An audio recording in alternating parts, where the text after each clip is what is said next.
The Death Star was the planet-destroying superstation that the Empire planned to use to subjugate the galaxy, and the Republic was a democratic institution designed to ensure galactic peace and prosperity. So, what would have happened if the Death Star was created under the Republic?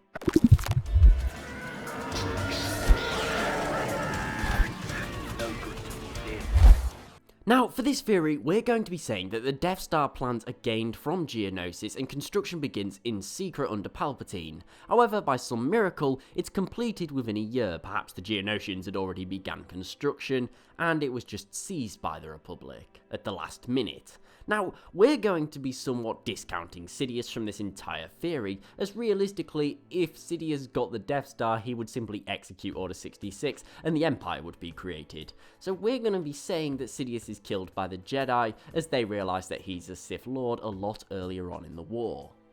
Aside from this, everything else stays the same. The Republic and CIS are still at war, just the Republic now has the super weapon at their disposal. So, what's going to happen? Well, firstly, we're going to say that the Republic Senate elects a new Chancellor. Meanwhile, what do they do with the Death Star? It would be a moot point. On one hand, pro-war senators would want to use it. After all, the CIS would be forced to surrender within days of using this battle station. However, there would be many other senators, concerned citizens, and not to mention the Jedi, who would campaign against this. After all, the Death Star in many ways is a front to everything that the Republic was supposed to stand for. The ability to destroy worlds upon command is incredibly powerful, and it could very easily become misused. However, without Sidious manipulating the war, the Separatists set up their campaign, believing that with the political discourse caused by Sidious's death, this would make the Republic weak. In response, the Republic would likely try to order the surrender of the Separatists, threatening the use of the Death Star. But we're going to say that they continue anyway. By this point, the Death Star is going to be ready to use and is going to be crewed by mostly clones. Now, it is very likely that Dooku and others in the Separatist Council who were aware of the Death Star's power would try to surrender. However, at this point, the Separatists are in too deep. A final battle is imminent. It's likely the Republic's first target would be Grievous and his fleet.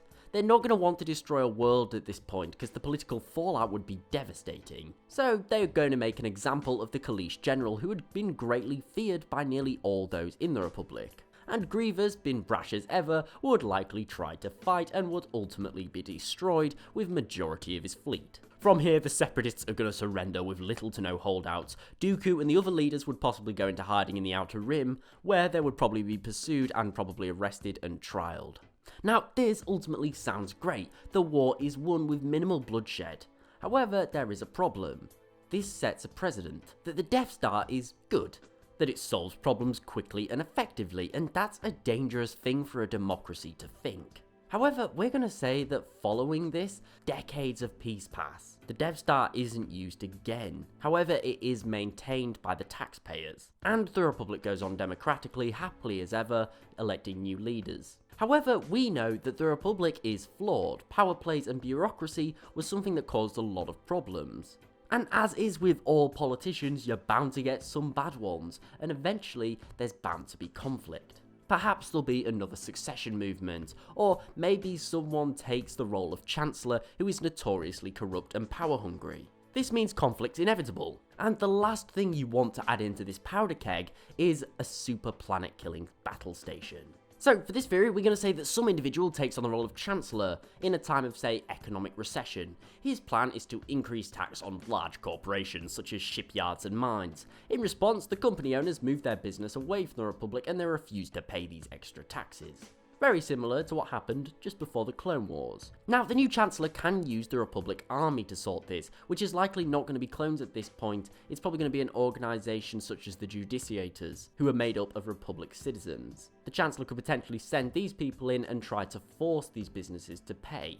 However, this could lead to loss of life and some public outcry. Not to mention, if by some miracle the businesses fight back and they win, it would make this Chancellor look weak. However, now that the Death Star's a thing, there's another option.